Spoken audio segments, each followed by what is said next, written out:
সকলোকে পুনৰবাৰ স্বাগতম জনাইছোঁ আসাম কিউ সলভ চেনেলটোলৈ। তো আজি আমি এইটো ভিডিঅ'ত এই যে ছেকেণ্ড ইয়েৰৰ এডুকেশ্যনৰ 2012ৰ পৰা আৰম্ভ কৰি 2024লৈকে যিমানবোৰ 1 মাৰ্কছৰ কুৱেশ্যনছ আহিছে সেইবিলাকৰ এনচাৰসমূহ। তো বলা পলম নকৰাকৈ ভিডিঅ'টো আৰম্ভ কৰোঁ। 2012 চনত অহা প্ৰথম প্ৰশ্নটোৰ উত্তৰ মুডালিয়াৰ আয়োগ মাধ্যমিক শিক্ষা আয়োগ নামেৰে পৰিচিত। কেন্দ্ৰীয় চৰকাৰৰ দ্বাৰা প্ৰতিষ্ঠা কৰা ভাৰতৰ প্ৰথম মুক্ত বিশ্ববিদ্যালয়ৰ নাম হৈছে ইন্দিৰা গান্ধী ৰাষ্ট্ৰীয় মুক্ত বিশ্ববিদ্যালয়। তাৰ পিছৰ প্ৰশ্নটো হ'ল কৃত্ৰিম উদ্দীপকৰ সহায়ত সৃষ্টি হোৱা স্বাভাৱিক প্ৰতিক্ৰিয়া অনুবৰ্ধিত বা শিক্ষালব্ধ প্ৰতিক্ৰিয়া বোলে। তাৰ পিছৰ প্ৰশ্নটো হ'ল অতীতত অভিজ্ঞতাক চেতন মনত প্ৰতিৰূপৰ সহায়ত পুনৰুত্থাপিত কৰাৰ মানসিক প্ৰক্ৰিয়াক পুনৰ স্মৰণ বা স্মৃতি শক্তি বোলে। তাৰ পিছৰ প্ৰশ্নটো হ'ল দ্বিতীয় চতুৰ্থক আৰু প্ৰথম চতুৰ্থক পাৰ্থক্যৰ মধ্যবিন্দু হৈছে চতুৰ্থক বিচ্যুতি। তাৰ পিছৰ প্ৰশ্নটো হৈছে আনুষ্ঠানিক আৰু অগতানুগতিক শিক্ষাৰ মাজৰ এটা পাৰ্থক্য লিখা। ইয়াৰ উত্তৰটো দিয়া আছে, আপোনালোকে লিখি ল'ব। তাৰ পিছত প্ৰশ্নটো হৈছে কোন চনত ষ্টকহোম সন্মিলন অনুষ্ঠিত হৈছিল? 1972 চনত। পৰিপক আৰু শিক্ষণৰ এটা উমৈহতীয়া বৈশিষ্ট্য উল্লেখ কৰা। ইয়াত দিয়া আছে, লিখি ল'ব। তাৰ পিছৰ প্ৰশ্নটো হ'ল আগ্ৰহ আৰু সুপ্ত মনোযোগ আৰু মনোযোগ হ'ল ক্ৰিয়াশীল আগ্ৰহ। কথাষাৰ কোনে কৈছিল? মেকডুগলে। তাৰ পিছত প্ৰশ্নটো হৈছে বিদ্যালয়ত মানসিক ব্যৱস্থাৰ সমস্যা ৰোধ কৰিবৰ বাবে বিদ্যালয় গ্ৰহণ কৰিব পৰা এটা ব্যৱস্থা উল্লেখ কৰা। ইয়াত ধুনীয়াকৈ দিয়া আছে, আপোনালোকে লিখি ল'ব। মই শ্ল'লি স্ক্ৰল ডাউন কৰি গৈ আছোঁ। তাৰপিছত 2013 চনত অহা প্ৰথম প্ৰশ্নটো হ'ল বৰ্তমান ভাৰতৰ ভাগ্য শ্ৰেণী কক্ষসমূহত গঢ় লয়। এই মন্তব্য কোনে আগবঢ়াইছিল? কোঠাৰী আয়োগে। তাৰ পিছৰ প্ৰশ্নটো হ'ল 1992 চনৰ বসুন্ধৰা সন্মিলন ৰিঅ' ডি জেনেৰিঅ' ব্ৰাজিল চহৰত অনুষ্ঠিত হৈছিল। তাৰ পিছৰ প্ৰশ্নটো হৈছে উদ্দীপকৰ আকৰ্ষণীয় শক্তিৰ বাবে প্ৰদান কৰা মনোযোগক স্বতঃস্ফূৰ্ত মনোযোগ বুলি জনা যায়। তাৰপিছত বহুভুজৰ বাৰম্বাৰতাসমূহ মধ্যবিন্দু ওপৰত উপস্থাপন কৰা হয়। ভুল বা অথবা অশুদ্ধ লিখা। দূৰ শিক্ষা সদায় মুক্ত, এইটো হ'ব অশুদ্ধ। তাৰপিছৰ প্ৰশ্নটো হ'ল সকলো শিক্ষণেই আচৰণ সংশোধন, কিন্তু সকলো আচৰণ সংশোধনে শিক্ষণ নহয়, এইটো শুদ্ধ। তাৰপিছৰ প্ৰশ্নটো হৈছে ইন্দ্ৰিয় অভিজ্ঞতাৰ অৱবৰ্তমান অভিজ্ঞতা সম্পন্ন নহয়, এইটো শুদ্ধ। তাৰপিছৰ প্ৰশ্নটো হৈছিল আগ্ৰহে মনোযোগৰ সৃষ্টি কৰে, কিন্তু মনোযোগে আগ্ৰহৰ সৃষ্টি কৰিব নোৱাৰে, এইটো হৈছে ভুল। তাৰপিছৰ প্ৰশ্নটো হৈছে অসমৰ প্ৰথম মাধ্যমিক বিদ্যালয়খনৰ নাম কি? গুৱাহাটী ছেমিনাৰ। তাৰপিছৰ প্ৰশ্নটো হৈছিল কেন্দ্ৰীয় প্ৰৱণতা কোনটো যোগ ৰাশিৰ চৰম মানৰ দ্বাৰা অধিক প্ৰভাৱিত হয়? গাণিতিক গড়। তাৰপিছৰ প্ৰশ্নটো হৈছে সংখ্যা শিক্ষাৰ ধাৰণাটো কোনে প্ৰচলন কৰিছিল? এলভে মাইৰডাল। তাৰপিছৰ প্ৰশ্নটো হ'ল কোন চনত দিল্লী বিশ্ববিদ্যালয়ে ডাক যোগে শিক্ষা আৰম্ভ কৰিছিল? 1962 চনত। তাৰপিছত 2014 চনত অহা প্ৰশ্নসমূহ ইয়াৰ পৰা আৰম্ভ হৈছে।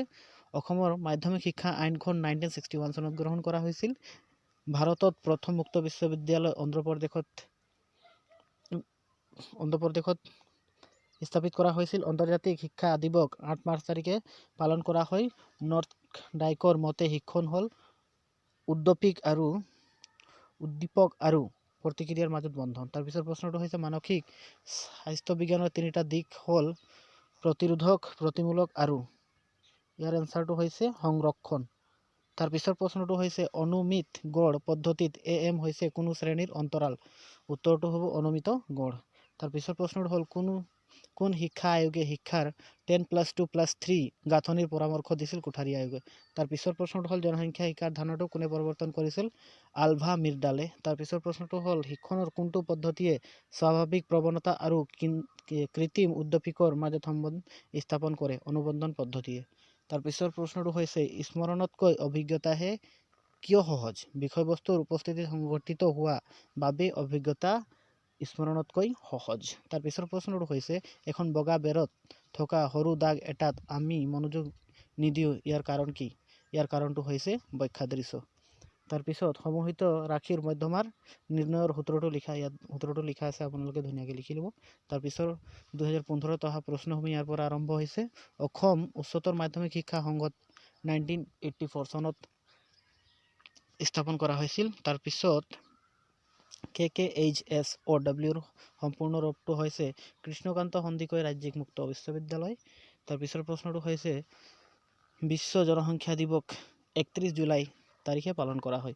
শিক্ষাত শাস্তি আৰু পুৰস্কাৰৰ ভিত্তি হৈছে শিক্ষণৰ ফলাফলৰ নীতি। তাৰ পিছৰ প্ৰশ্নটো হ'ল এজন মানুহে বহুদিন লগ নোপোৱা এজন বন্ধুক অভিজ্ঞতা চিনাক্তীকৰণ প্ৰক্ৰিয়াৰ দ্বাৰা চিনাক্ত কৰে। ৰাশিৰ বিভাজন তালিকাত সৰ্বাধিক পুনৰাবৃত্ত ঘটা ৰাশিটোক বহুলক বোলে। তাৰ পিছৰ প্ৰশ্নটো হ'ল জাতীয় শিক্ষানীতি 1986ৰ পৰামৰ্শ অনুযায়ী ভাৰতৰ প্ৰাথমিক শিক্ষাৰ উন্নতিৰ বাবে গ্ৰহণ কৰা আঁচনিখনৰ নাম কি? সেইখনৰ নাম হৈছে অপাৰেশ্যন ব্লেকবোৰ্ড। তাৰপিছত মুক্ত শিক্ষাত মুক্ত শব্দটোৱে কি বুজায়? ইয়াত ধুনীয়াকৈ দিয়া আছে, আপোনালোকে লিখি ল'ব। তাৰ পিছৰ প্ৰশ্নটো হৈছে কোন চনত মহিলা ঘৰুৱা শিক্ষা সুৰক্ষা বিল গ্ৰহণ কৰা হৈছিল? 2005 চনত। তাৰ পিছৰ প্ৰশ্নটো হ'ল এজন গাড়ীৰ ড্ৰাইভাৰে ট্ৰেফিক পইণ্টত ৰঙা লাইটটো দেখাৰ লগে লগে গাড়ীখন ৰখাই দিয়ে। এই ক্ষেত্ৰত শিক্ষণৰ কোনটো পদ্ধতিয়ে ক্ৰিয়া কৰা যেন লাগে? অনুবৰ্ধিত পদ্ধতিয়ে। আগ্ৰহৰ যিকোনো এটা পৰিৱেশীয় কাৰক উল্লেখ কৰা। পৰিয়ালৰ অৰ্থ সামাজিক ব্যৱস্থা। এই দুখৰ পৰা আৰম্ভ হৈছে 2016 চনত অহা প্ৰশ্নসমূহ। ভাৰতৰ ভাগ্য এতিয়া শ্ৰেণীকক্ষত গঢ় লৈ এইটো কোঠাৰীয়াকৈ আগবঢ়াইছিল। তাৰপিছত শিক্ষক আৰু ছাত্ৰৰ মাজত দূৰত্ব অগতানুগতিক শিক্ষাৰ এক গুৰুত্বপূৰ্ণ বৈশিষ্ট্য। বিশ্ব পৰিৱেশ দিৱস 5 জুন তাৰিখে পালন কৰা হয়। বৰ্তমান কটন কলেজিয়েট স্কুলৰ মূল নামটো হৈছে গুৱাহাটী ছেমিনাৰ। সাঁতোৰা অভ্যাস স্মৃতিৰ বাবে সম্ভৱ হয়। মানসিক স্বাস্থ্য বিজ্ঞানৰ 3টা গুৰুত্বপূৰ্ণ কাম হৈছে খালী ঠাইটো সংৰক্ষণ হ'ব। তাৰপিছত জাতীয় শিক্ষানীতি 1986 গ্ৰহণৰ ক্ষেত্ৰত পৃষ্ঠপোষকতা কৰা ব্যক্তিজনৰ নাম শ্ৰীকৃষ্ণপাল ফণ্টে। তাৰপিছৰ প্ৰশ্নটো হৈছে অসমৰ প্ৰথমখন মুক্ত বিশ্ববিদ্যালয়ৰ সম্পূৰ্ণ নাম? কৃষ্ণকান্ত সন্দিকৈ ৰাজ্যিক মুক্ত বিশ্ববিদ্যালয়। জনসংখ্যাৰ শিক্ষাৰ ধাৰণাটো কোনে পৰিৱৰ্তন কৰিছিল? এলভে মাৰ্ডালে। তাৰপিছৰ প্ৰশ্নটো হৈছে মানসিক সুস্থ এজন ব্যক্তিৰ এটা মানসিক গুণ উল্লেখ কৰা। এজন মানসিক স্বাস্থ্যৱান ব্যক্তিয়ে বিভিন্ন পৰিৱৰ্তিত পৰিস্থিতি আৰু পৰিৱেশত উপযুক্ত সমাযোজন কৰিব পাৰে। তাৰপিছৰ প্ৰশ্নটো হ'ল অনুমিত গড় পদ্ধতিৰে গড় নিৰ্ণয় কৰা সূত্ৰটো এইটো দিয়া আছে, ধুনীয়াকৈ লিখি ল'ব। এটা পৰীক্ষাত অৱতীৰ্ণ হোৱা 5জন শিক্ষাৰ্থীযুক্ত এটা শ্ৰেণীৰ 5জন উত্তীৰ্ণ শিক্ষাৰ্থীৰ নম্বৰসমূহ হৈছে ৰাশি অনুযায়ী সজোৱা। এইটো ধুনীয়াকৈ ইয়াত অংকটো কৰা আছে, আপোনালোকে লিখি ল'ব। ইয়াত অলপ ধৰিব নোৱাৰা হৈছে, এইটো 10/2 হ'ব প্লাছ 10/2 প্লাছ 1/2 ৰাশি নং। তাৰপিছত 5 প্লাছ ব্ৰেকেট 5 প্লাছ 1/2। তাৰপিছত ইয়াত 58 প্লাছ 60/2 118/2 এনচাৰ ইজ 59। তাৰপিছত 2017 চনত অহা প্ৰথম প্ৰশ্নটো হ'ল অসমৰ প্ৰথমখন মাধ্যমিক বিদ্যালয়ৰ নাম? গুৱাহাটী ছেমিনাৰ। কেইবাবাৰ প্ৰশ্নসমূহ বাৰে বাৰে আহিয়ে থাকে, আপোনালোকে ভালকৈ চাই ল'ব। খালী ঠাই বিশ্ববিদ্যালয়ৰ ভাৰতবৰ্ষৰ প্ৰথম মুক্ত বিশ্ববিদ্যালয়? অন্ধ্ৰপ্ৰদেশত মুক্ত বিশ্ববিদ্যালয়। আন্তৰ্জাতিক নাৰী দিৱস 8 মাৰ্চ তাৰিখে পালন কৰা হয়। ছাত্ৰই পৰীক্ষাৰ সময়ত অধ্যয়ন প্ৰদান কৰা প্ৰকট মনোযোগ। মনোৰোগৰ চিকিৎসা মানসিক স্বাস্থ্য বিজ্ঞানৰ প্ৰতিকাৰকমূলক কাৰ্য। তাৰপিছৰ প্ৰশ্নটো সন্তুষ্ট আৰু অনুশীলনী শিক্ষণৰ প্ৰচেষ্টা আৰু ভুল পদ্ধতিৰ মূল উপাদান। এটা বৈশিষ্ট্য উল্লেখ কৰা যি আনুষ্ঠানিক শিক্ষা বা অগতানুগতিক শিক্ষাক পৃথক কৰে। ইয়াত ধুনীয়াকৈ দিয়া আছে, আপোনালোকে লিখি ল'ব।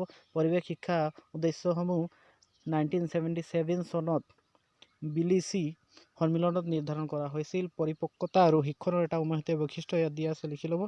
স্মৰণতকৈ অভিজ্ঞতাহে কিয় সহজ? এইটো ৰানিং কুৱেশ্যন চাই ল'ব। গড় কি? এখন তালিকাৰ সিগমা fx = 1480 আৰু n = 50 তালিকাখনৰ গড় নিৰ্ণয় কৰে। ইয়াত ধুনীয়াকৈ দিয়া আছে, অংকটো আপোনালোকে লিখি ল'ব। ইয়াত সিগমা fx = 1418 n/50 দিয়া আছে, ইয়াত ধুনীয়াকৈ কৰা আছে, আপোনালোকে চাই ল'ব। কেন্দ্ৰীয় প্ৰৱণতা স্থান সূচক যুগ কোনটো? মাধ্যমা। তাৰপিছত 2018 চনত অহা প্ৰশ্নসমূহ ইয়াৰ পৰা আৰম্ভ হৈছে, আপোনালোকে ভালকৈ চাইকে ভিডিঅ'টো প'জ কৰিকে লিখি ল'ব। তাৰপিছত ইয়াত আগতীয়া বাল্যকালৰ যত্ন আৰু শিক্ষাৰ উদ্দেশ্য, ইয়াৰ উত্তৰটো ইয়াত নাই, মই উত্তৰটো ডিছক্ৰিপশ্যনত দি দিম, আপোনালোকে চেক আউট কৰি ল'ব। তাৰপিছত জনসংখ্যা শিক্ষাৰ ধাৰণাটো কোনে আৰম্ভ কৰিছিল? ইয়াৰো উত্তৰটো মই ডিছক্ৰিপশ্যনত দি দিম, আপোনালোকে লিখি ল'ব। তাৰপিছৰকেইটা আপোনালোকে ধুনীয়াকৈ প'জ কৰি লিখি ল'ব, ধুনীয়াকৈ দিয়া আছে ইয়াত, কাৰণ মই একফালৰ পৰা গাই গ'লে ভিডিঅ'টো বহুত দীঘল হৈ যাব।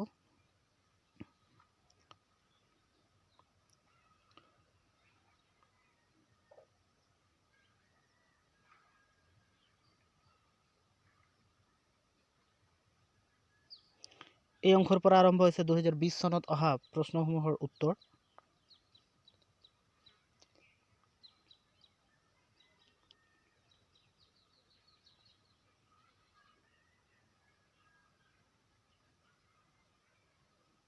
এইটো অংশৰ পৰা আৰম্ভ হৈছে 2022 চনত অহা 1 মাৰ্কছৰ কুৱেশ্যনসমূহ।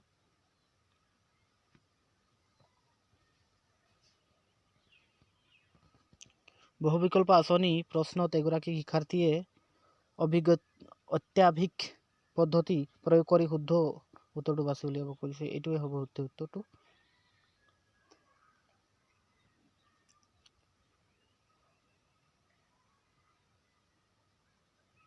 এইটো অংশৰ পৰা আৰম্ভ হৈছে 2023 চনত অহা 1 মাৰ্কছৰ কুৱেশ্যনসমূহ।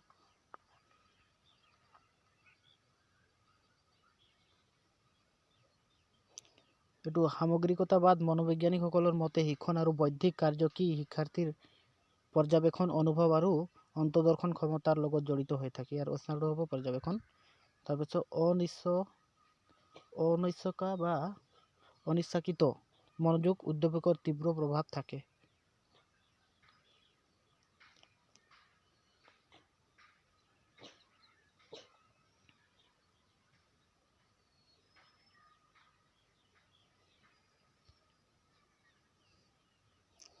এইটো অংশৰ পৰা আৰম্ভ হৈছে 2024 চনত অহা প্ৰশ্নৰ উত্তৰসমূহ।